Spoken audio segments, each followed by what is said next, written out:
I didn't find out about my sister's wedding until 3 days after it happened. That's not an exaggeration. No save the date, no invite, no phone call, not even a lazy group text, just silence. Until I opened Instagram and saw a picture of my entire family, my mom, dad, both brothers, all 3 aunts, their husbands, and every cousin I'd ever grown up with, smiling in coordinated outfits, barefoot on a beach in Maui, throwing flower petals into the ocean with a caption that read, "The most magical day of our lives. Welcome to the family, Kevin." I stared at the photo, so long my screen dimmed. I remember because I blinked and it took me a second to realize the phone had gone dark. That photo would be the first of many. They flooded in over the next few hours. Videos of the ceremony, poolside selfies, sunset dinners, drunken karaoke.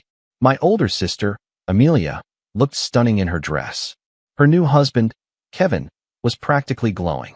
My mom had even worn her hair in the old updo I told her she looked best in. The whole event looked like something out of a luxury destination wedding catalog. And I, Jack, 29, the youngest sibling by a decent stretch, wasn't even a blip in it. I didn't cry. Not right away. I just froze. You know that feeling when your brain tries to rationalize something awful? I started coming up with excuses for them. Maybe it was a super last-minute ceremony. Maybe they thought I wouldn't be able to get time off work. Maybe they tried to call, and it didn't go through. Maybe the invitation got lost in the mail. Maybe. But the captions told another story. Best week ever with the people we love most. Couldn't have asked for a more perfect group. Every single person who mattered to us was there. That last one was from my sister. And that's when the tears came. Not loud sobs or anything dramatic. Just slow, angry drops that I kept wiping away like they weren't real. I wasn't even mad at first. I was hollow. Like someone had erased me from my own family's memory. The next day, I called my mom. She picked up on the second ring, sounding chipper, as if I was just another one of her Facebook friends calling to compliment the dress. "Jack, hey sweetie, did you see the photos?" Wasn't Amelia radiant? I didn't waste time. Why wasn't I invited? There was a pause, long enough that I thought the call dropped. Then she said, "Oh honey, we just assumed you wouldn't be able to afford it." That was it. No apology. No hesitation. Just a casual statement, like she was commenting on the weather. I could feel my pulse in my ears. "You assumed?" "Well, yeah. I mean, you've been so busy with your little startup thing, and with everything being so expensive in Hawaii, we didn't want to pressure you. We figured you'd understand." "I would have figured it out," I said quietly. "You never asked." She let out a breath like I was being difficult. It was all moving so fast. Amelia didn't want to wait another year. And it was mostly just family anyway. Close friends, aunts, uncles, you know. I swallowed hard. "I am family." That silence came again. Then, with the kind of voice you use when you're talking to a toddler who's throwing a tantrum, she said, "Jack, don't take it personally. You're always so sensitive."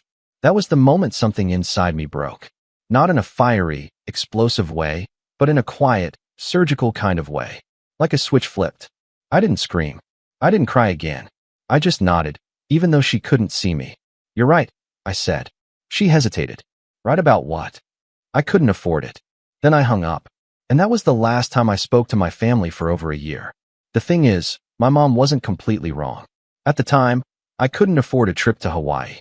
Not even close. I'd poured every cent I had into a small tech consulting business I'd started 2 years prior. It was barely breaking even. Some months I had to choose between paying rent and marketing software. But it was my baby, and I believed in it. I just hadn't told my family much about it, because they never really took it seriously. To them, if it wasn't a 9 to 5 with benefits, it wasn't a real job. They still thought I worked in IT support, like I did fresh out of college.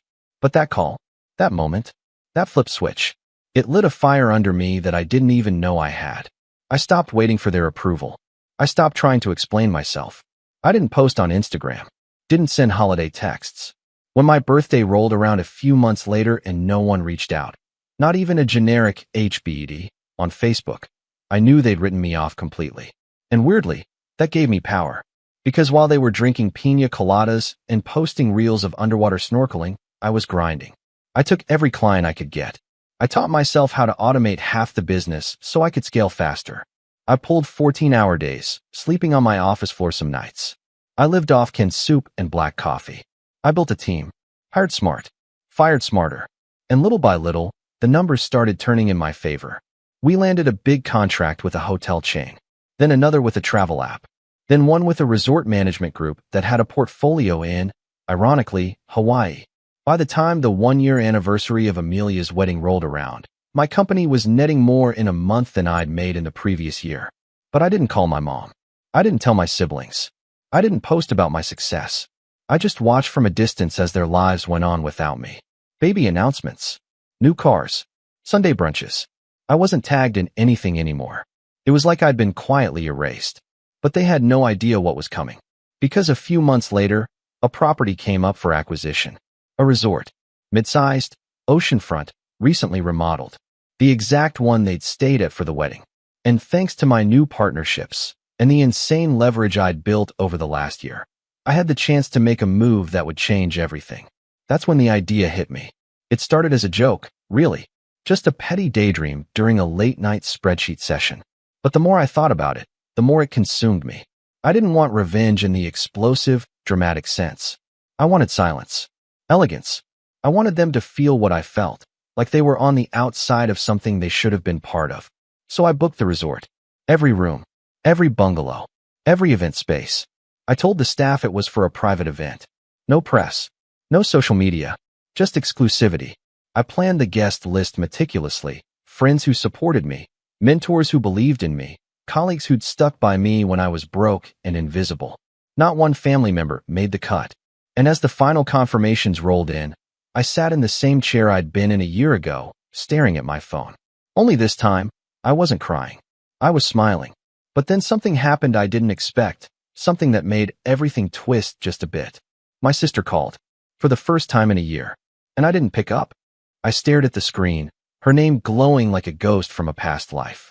Amelia. Just that. No emojis. No contact photo anymore. Not since I deleted it. Just her name, sitting there like a test I hadn't studied for. She called again 2 days later. Then once more the following week. No voicemails, no texts.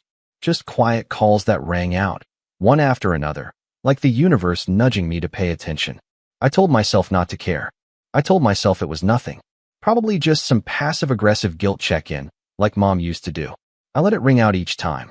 The silence felt good. It felt earned. But then, 3 weeks before the private event at the resort, something slipped. I was on my laptop, reviewing the final logistics with the event planner when an email popped up, subject, "Hey little brother," from a name I hadn't read in over a year. It was Amelia. I didn't open it at first. I hovered, closed my laptop, poured myself some water, paste, opened it. "Hey Jack. So, I know this is long overdue. I've been thinking about reaching out for a while now, but honestly, I didn't know what to say. Things got weird after the wedding, and I didn't want to make it worse. I know you probably feel hurt. I would too, but I just want you to know it wasn't personal. We thought you'd say no. Mom said you were super busy and didn't have the money for a trip like that. And you didn't really seem that close to Kevin, so we figured you wouldn't care as much. Anyway, I heard through the grapevine that you're doing really well. That's amazing, Jack. I'm proud of you. I mean it. If you ever want to talk, I'm here. Love, Amelia." I read it 3 times. It wasn't personal. That phrase made something snap in my chest. Like every dismissal I'd swallowed my whole life had been waiting for this exact sentence to bubble back up. I wanted to believe she meant well. But all I could hear behind those words was the same voice that once told me not to be so dramatic when I cried after she read my college application essay out loud to the whole family, like it was a stand-up routine. The same voice that once asked, "Do you ever get tired of making things about you?" Still, I didn't respond. Instead, I pulled up my calendar. 3 weeks. That's how long until the event. Until I'd walk through the doors of the resort they once celebrated at without me and watch the sun set over the ocean with people who chose to be in my life. Not because of shared blood or childhood memories, but because I mattered to them. And then, because the universe has a twisted sense of humor, Mom called. This time I answered. "Jack," she said like we'd just spoken yesterday. "I've been meaning to call you." I said nothing. "So?" She hesitated, clearly not expecting the wall of silence. "Amelia told me she reached out." "That's good, right? You two need to reconnect." "I know things got messy." "Messy," I repeated, like I was tasting the word. "Is that what you're calling it?" "Oh honey, come on. It was a wedding. People make mistakes. We didn't think you'd be upset forever." I wasn't upset, I said. I was erased. She let out a sharp little laugh, like I was being dramatic again. Don't be ridiculous.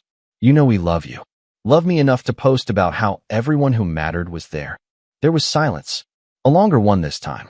That was Amelia's caption, she said carefully. You stood right next to her. In every photo. You didn't say anything. More silence. I could almost hear her rearranging her excuses like a Rolodex, flipping through the options. You know, she said finally, this attitude is exactly why we didn't want to pressure you into coming. That was it. That was the moment I realized she didn't see me. Had never really seen me. To her, I was still the sensitive kid who cried too easily and asked too many questions. The weird little brother who liked books more than football and always took things too personally. I'm not upset anymore, I said flatly. I just don't care. Then I hung up. That same night, I sent out the formal invites for my private event. Every envelope sealed with a gold stamp. Every name carefully selected. The guest list was intimate, 30 people. The ones who stood by me when I had nothing. A few clients who turned into friends. My first mentor from college. The landlord who gave me a break when I was 2 months behind. People who never made me feel like a footnote. And just for the poetic symmetry of it all, I sent one last envelope. No invitation inside. Just a photo. Me, standing in front of the resort, smiling with a glass of champagne in hand, the ocean in the background.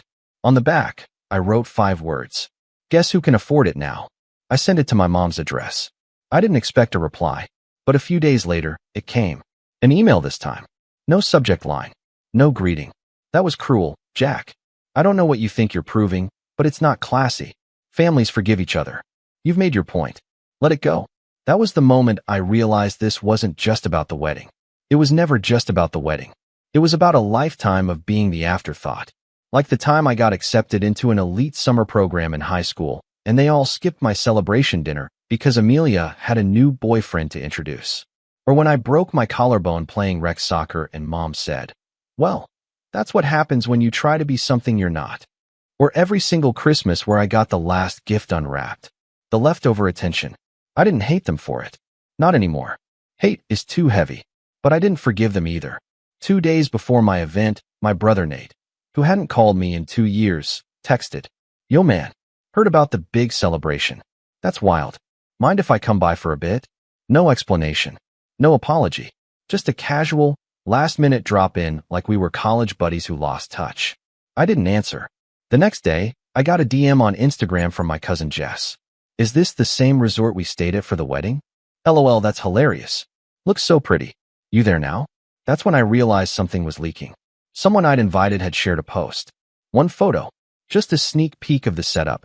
A white canopy on the beach, elegant table settings, soft lighting. By that night, 5 more messages came in. All from relatives who hadn't spoken to me in over a year.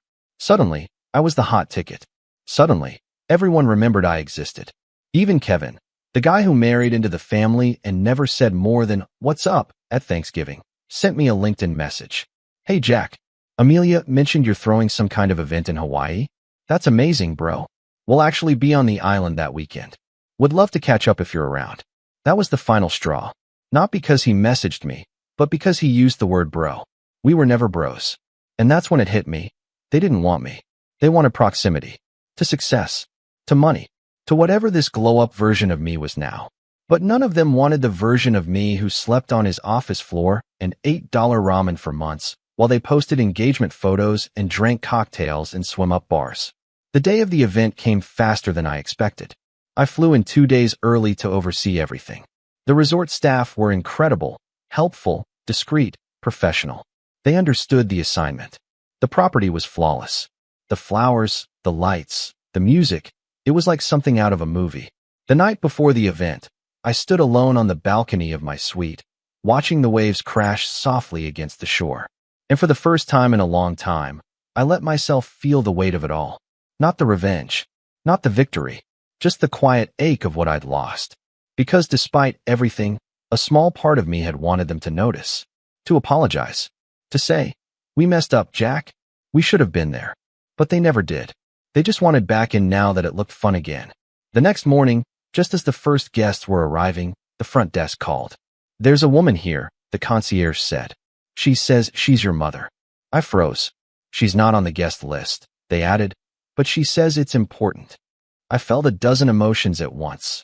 Anger, confusion, something dangerously close to hope. Is she alone? I asked. A pause. She's with two other people, a man and a woman. Of course, Amelia and Kevin. They were here. They came, but not for me. They came to crash something they weren't invited to. Something I built with every ounce of pain they left me to carry alone. I took a breath. My heart was pounding.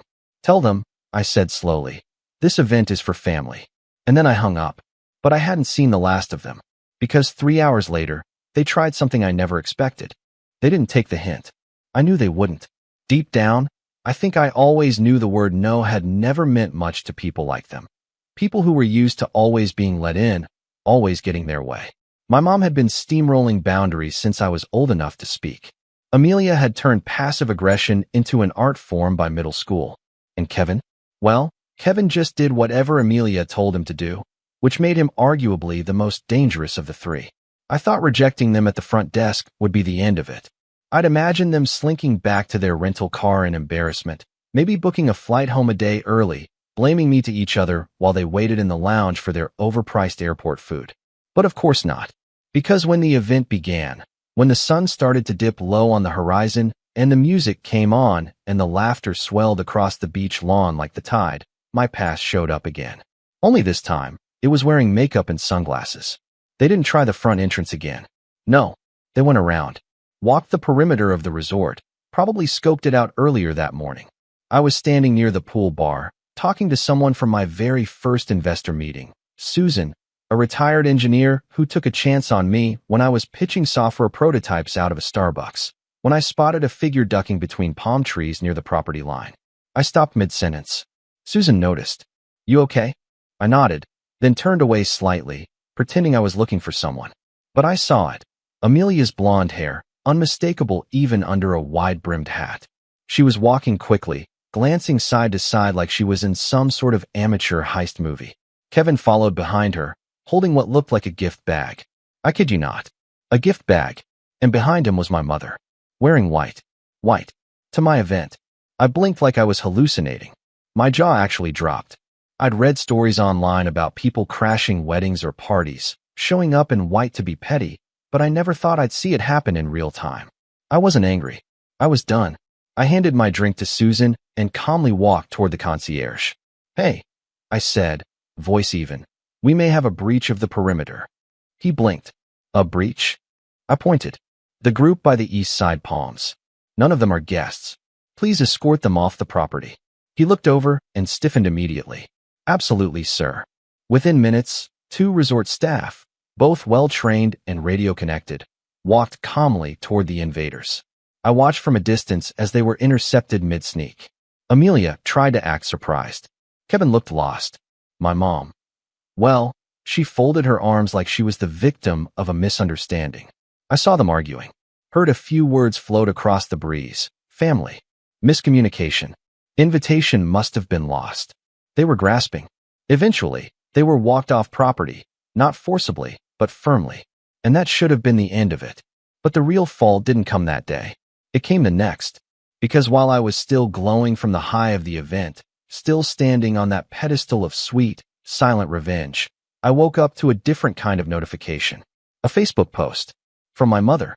I don't normally air family matters online, but I'm heartbroken today. After everything I've done for my children, being excluded from such an important event has shattered me. I raised my son to be kind, generous, and thoughtful. I never imagined he'd become someone who thinks success is more important than family. If you're reading this, please remember, the way you treat your parents says everything about who you are. The comments were filled with sympathy.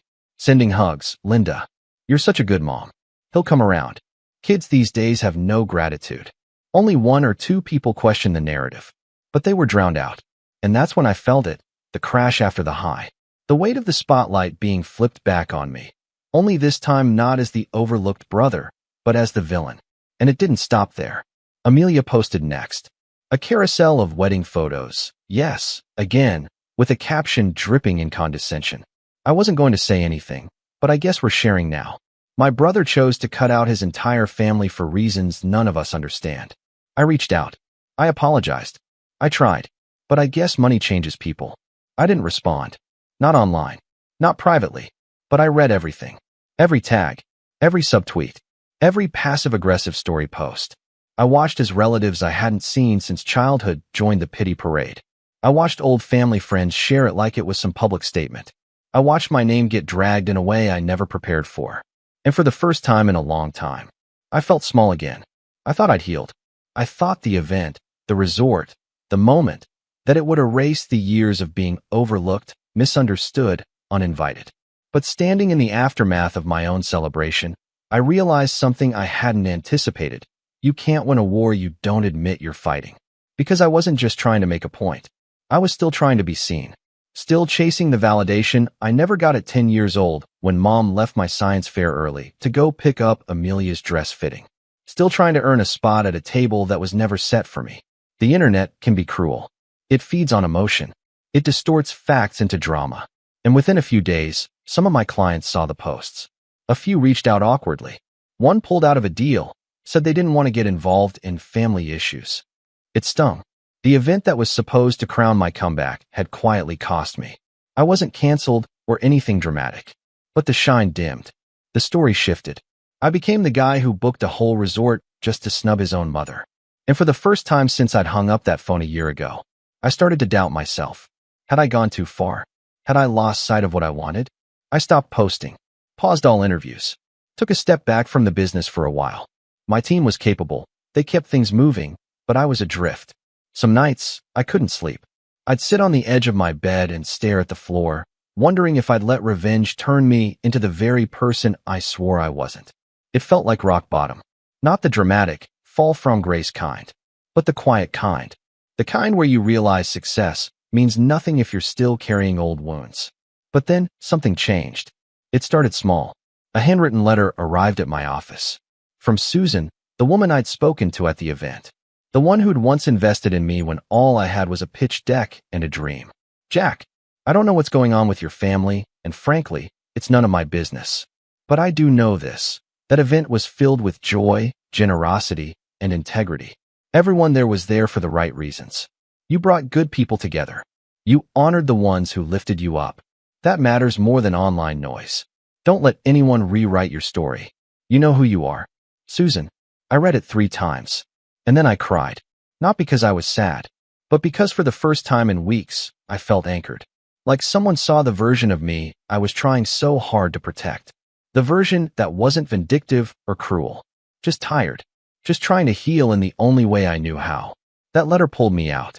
I got back to work. But not in the hustle, grind, scale at all costs way I had before. I slowed down. I started doing office hours again. Free consulting for startups, just getting off the ground. I met with founders who reminded me of me, wide-eyed and scared and scrappy. I shared the mistakes I'd made. I helped people without expecting anything in return. And weirdly, that healed me more than any party ever could. I restructured the company, gave my team more equity, hired a head of people, started a mentorship program through our platform. I stopped caring about the headlines and started caring about the legacy. And something incredible happened. The narrative changed. Not because I forced it, but because I lived differently. People saw. Clients came back. Some even apologized. And one day, quietly, without drama, Amelia deleted her post. Then Mom's disappeared too. No explanations. No messages. Just gone. But I didn't reach out. Because by then, I didn't need to anymore. I wasn't climbing a ladder to their approval anymore. I was building a life without their weight on my shoulders.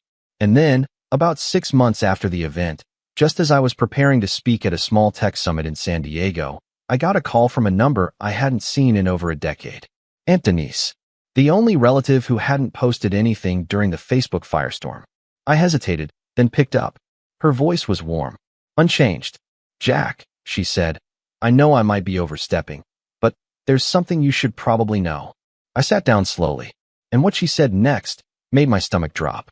Because the betrayal that started with a wedding wasn't the only one. And the thing she told me? It rewrote everything I thought I understood about my family. I hadn't spoken to Aunt Denise in years. She was the quiet one in the family. The one who didn't pick sides, didn't raise her voice, didn't insert herself unless absolutely necessary. When my parents fought, She'd be the one making sure the kids were in another room with snacks. She was Amelia's godmother, my mom's younger sister, and had lived 2 states away for most of my life. In family photos, she was always in the back, smiling, never spotlighted. And yet, somehow, it was her voice that finally cracked the surface of something I hadn't even realized was still buried. "Jack," she said again, gently, "are you sitting down?" "I am now." There was a pause. She breathed in like she wasn't sure whether to keep going. "I should have told you this a long time ago," she said, "but I didn't want to cause drama. And honestly, I wasn't sure if you even wanted to hear it.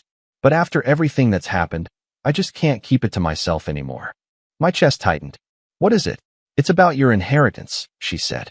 I blinked. "My what?" "From Grandpa Harold. Your mom and Amelia told everyone he didn't leave you anything, that he thought you were too young and irresponsible with money. But that's not true, Jack. That's not true at all." I stood up so fast I nearly knocked over the chair. "I was at the reading of the will," Denise continued, her voice slow, careful. "Your mom didn't want me there, but I insisted. I'd help take care of Harold in his final months. He was clear about what he wanted. He left each of you grandkids something. He set aside $100,000 each. You, Amelia, and Nate. And he left the remaining assets, his house, the stocks, the vintage car collection, to be divided evenly between his children, your mom, Uncle Dave, and me." "Okay," I said, still trying to catch up. "But later that year," she continued, "your mom told everyone you refused the money, that you thought it was blood money or something. She said you'd gotten into some crypto thing and didn't need it. She even claimed you signed a form to waive the inheritance." My mouth went dry. "I asked her to show me the document," Denise said. "She got angry, said I was accusing her of lying. After that, I didn't push again. I regret that now." My mind was spinning. Why would they lie about that? "I think it's because Amelia was struggling financially at the time," Denise said. "And your mom? Well, you know how she's always tried to keep up appearances. I wouldn't be surprised if they redirected your share to help pay for Amelia's grad school. Or maybe Kevin's business loans. Who knows?" I sat down again, slowly this time. "I didn't have proof," Denise said, "but I always suspected something wasn't right. And then, when I saw what they posted after your event, the guilt tripping, the gaslighting, I couldn't stay quiet anymore. I didn't speak. I couldn't. I was too busy replaying the last decade of my life through a new filter. All those years I struggled, working 2 jobs out of college, sleeping on couches, skipping meals to keep the lights on. All those humiliating family dinners where they made jokes about me being the broke genius, while Amelia and Nate were praised for their stable paths. And all along, I wasn't broke. I'd been robbed. By my own family." I managed to whisper, "Thank you for telling me." There was another pause. Then she said something that changed everything. "I have a copy of the will." I stood up again. "It's in my storage," she said. "I made a copy the day of the reading, just in case. I can overnight it to you. And if you ever decide to do something about it, I'll back you up." I don't know how long I sat there after we hung up. Time stopped matching. My mind raced through memories like a Rolodex on fire. The forgotten birthdays. The silent treatment. The Instagram captions that said everything without saying my name. I'd spent a year building myself up after they cut me out. I thought I'd moved on. But this wasn't emotional neglect. This was theft. And now, for the first time, I had leverage. The will arrived 2 days later. Certified mail. Inside was a yellowing envelope stamped with the estate lawyer's firm, a notarized copy of Harold's final wishes, and a post-it note from Aunt Denise. "You don't owe them kindness. D." I read the will 4 times. There it was in plain black ink. "To my grandson Jack, I leave $100,000 to be held in trust until his 25th birthday." No caveats. No disclaimers. Nothing about rejection. And I had never seen that money. Not a single cent. I spent the rest of the day pulling old bank statements, digging through email archives, even contacting the estate lawyer's office. The firm had since merged with another, but the senior paralegal still had access to digital records. After verifying my identity, he confirmed it. The funds were dispersed. Per signed authorization, Jack Wilson's portion was redirected into a family account for administrative distribution, as permitted by his assigned trustee at the time, his legal guardian, Linda Wilson. My mother. She was my trustee when I was 25, and she'd stolen $100,000 from me. Suddenly, Everything came into sharp focus. The casual way she dismissed me. The assumption that I couldn't afford a trip to Hawaii. The tight smiles whenever I brought up money at family gatherings. Amelia's always updated wardrobe. Kevin's magically expanding startup, despite having no revenue. They didn't forget about me. They cashed me in. And now, I had the receipts. But I didn't want to just call them out. That would be too easy. I wanted to do this right. With elegance. With proof. With silence so loud they'd hear it echo for years. And that meant planning. First, I called a lawyer. Not just any lawyer. A bulldog, a white-collar fraud specialist who used to work in federal prosecution before starting her own practice. Her name was Carla Ortiz, and she didn't play games. After laying out everything I had, she sat back in her chair and said, "Jack, this isn't just inheritance fraud. It's fiduciary misconduct. Your mother was a trustee. She had a legal obligation to act in your best interest. Redirecting that money, without your knowledge or consent, is a violation of state and federal trust laws." My heart pounded. "So what does that mean?" "It means," she said with a smile, "you have options." She outlined a strategy that was brutal in its precision. Civil litigation. File a suit for the full amount plus damages. Mediation demand. Before trial, offer to settle privately, but with terms that would sting far more than money.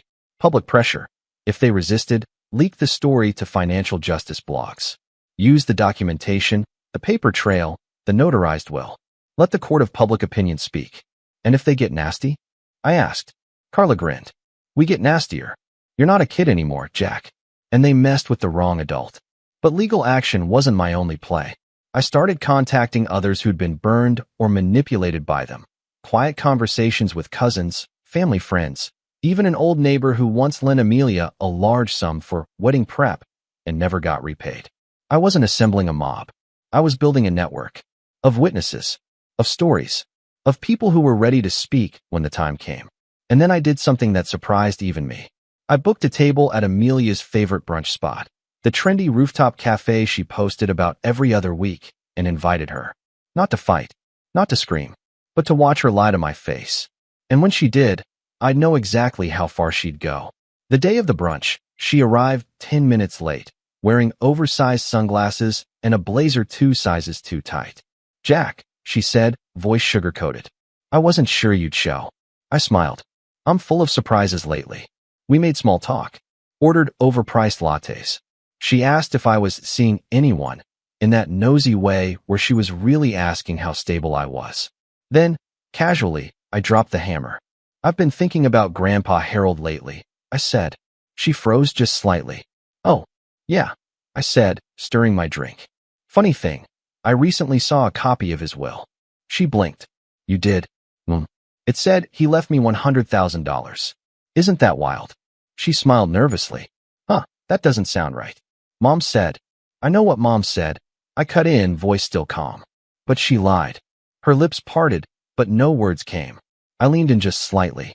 "Here's what's going to happen, Amelia. I'm going to give Mom a chance to make this right. One chance.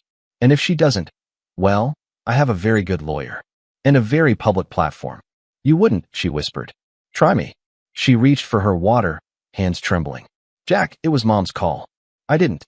You benefited from it." Silence. I stood up, tossed a 20 on the table. "You always told me I was too sensitive," I said. "Turns out, I was just paying attention." As I walked out, I didn't look back. Because this time, I didn't need to see her face to know she'd cracked. This was no longer about proving my worth. It was about reclaiming what was mine. And by the time I was finished, they'd understand exactly what that meant. I gave my mother 7 days.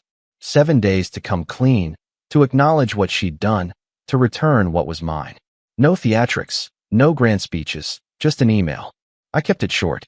Subject, the trust. "Mom, I know everything.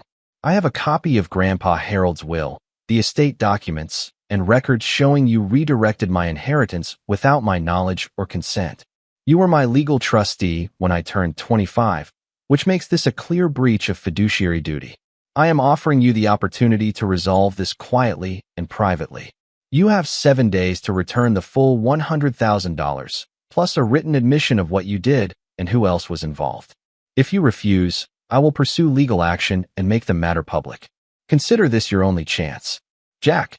She didn't respond. Not after 1 day or 2. Not after 5. Not even after I got a read receipt on day 6. I knew she saw it. She just didn't believe I'd follow through. In her mind, I was still that soft, sensitive boy who cried too easily and forgave too quickly. She didn't know the man I'd become. On the morning of the 8th day, my lawyer Carla filed the suit. The paperwork was flawless. Every document, every signature, every violation clearly outlined. We filed for full restitution, punitive damages, and fraud. And just as Carla promised, we also sent a press tip to a mid-sized financial blog that covered estate fraud and family betrayal stories. It wasn't a huge outlet, but it had a loyal readership and just enough social media traction to matter. The blog ran the story within a week. Tech founder alleges inheritance fraud by family, with documents to prove it. The headline wasn't bombastic. It didn't name names, but it linked to court records. It mentioned a prominent wedding in Hawaii and a recent private resort event that had stirred social media speculation. Within 48 hours, the story had been shared over 20,000 times. It was on Twitter, LinkedIn, Reddit. The comments were ruthless. Imagine stealing from your own kid. Mom of the Year, /S. This is why I keep my family out of my finances. He booked the same resort they used for the wedding? That's the level of petty I aspire to. I watched silently as the tide shifted. And then the phone started ringing. Amelia called first. I ignored it. Then Kevin. Then Nate. Then Mom. She left a voicemail this time. Jack. I don't even know what to say.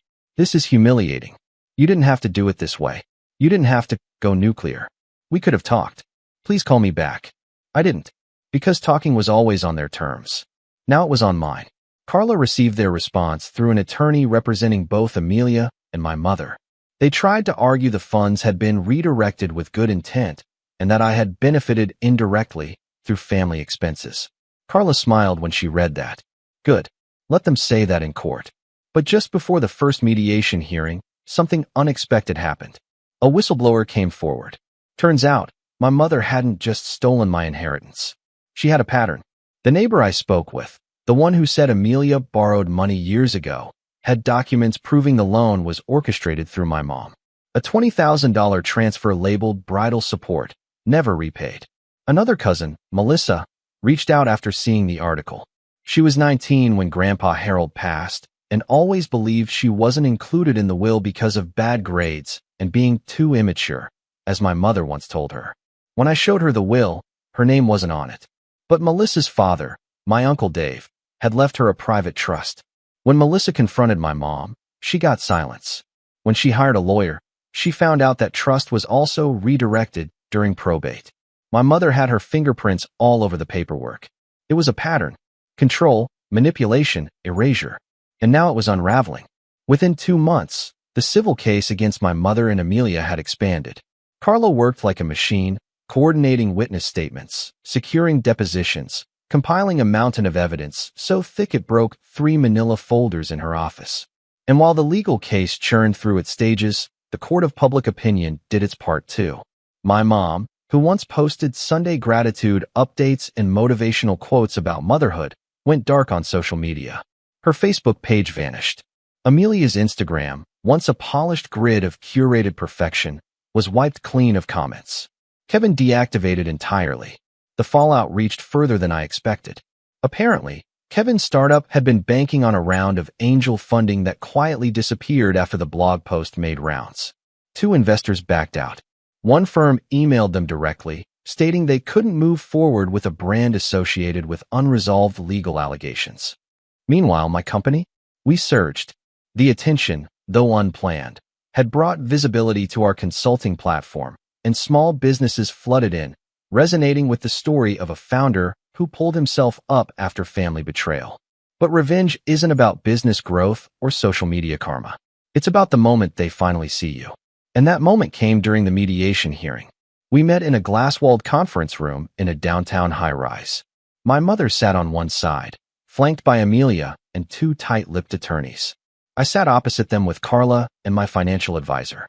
There were no cameras, no crowd, just fluorescent lighting and a pitcher of water nobody touched. The mediator, a calm woman in her 60s, opened with protocol, asked if we were willing to find a peaceful and confidential resolution. I said yes. So did my mother. But then she looked at me, and for the first time in years, her mask cracked. "I never meant to hurt you," she said, voice quiet. "You were always so sensitive, Jack. I didn't think you'd understand what the family needed." Carla spoke before I could. "What the family needed was not your legal right to decide." My mother tried to speak again, but I raised a hand gently. I wanted to say it myself. "You always thought I was soft," I said, looking her in the eye. "But I wasn't. I was hopeful. I believed you would choose me, just once. And every time you didn't. I blamed myself. I thought I wasn't worth the effort." Amelia looked away. Kevin didn't show. I continued. "But now I know I was just inconvenient. Someone who didn't fit the image you were trying to present. So you cut me out of the wedding. You cut me out of the will. And when I succeeded without you, you tried to crash my life like it was a party you were entitled to." I took a breath. "I don't need an apology. I don't need closure. I need accountability. You stole from me. And you used that money to elevate the daughter you actually cared about. So here's the offer." I slid the paper across the table. Carla explained it. Full repayment of the $100,000 plus $50,000 in damages. A written public acknowledgement of wrongdoing. No excuses, no spin. And a signed, notarized document severing all financial claims or obligations between us. No more manipulations. No more guilt. No more calls. Just clean separation. They tried to negotiate. Carla shut it down. And after another week of silence, they accepted. The funds arrived in escrow. The statement was posted online, on an unassuming blog, signed by Linda Wilson and Amelia Larson. No apology, just a confirmation that a financial oversight has been resolved. But I didn't care about the wording. I cared that it was over. It's been a year since that day. I haven't spoken to them since. They send cards on my birthday now. I don't open them. I pass them to my assistant, who files them in a drawer marked personal archive. It's full of envelopes with handwriting I don't recognize anymore. I bought a house overlooking the ocean. Quiet. Private. Filled with light and books and friends who show up without needing to be asked. I still talk to Aunt Denise once a week. Sometimes Melissa joins. She's doing great, by the way. Studying to become a paralegal. And me? I'm still building. Still healing. But lighter now. No more chasing invitations that were never meant for me. No more proving myself to people who never saw me to begin with. Just the freedom to live, fully and unashamed. And sometimes, when I walk past the mirror, I catch a glimpse of that kid who used to wonder if he'd ever be enough. I smile at him, and I say, "We made it."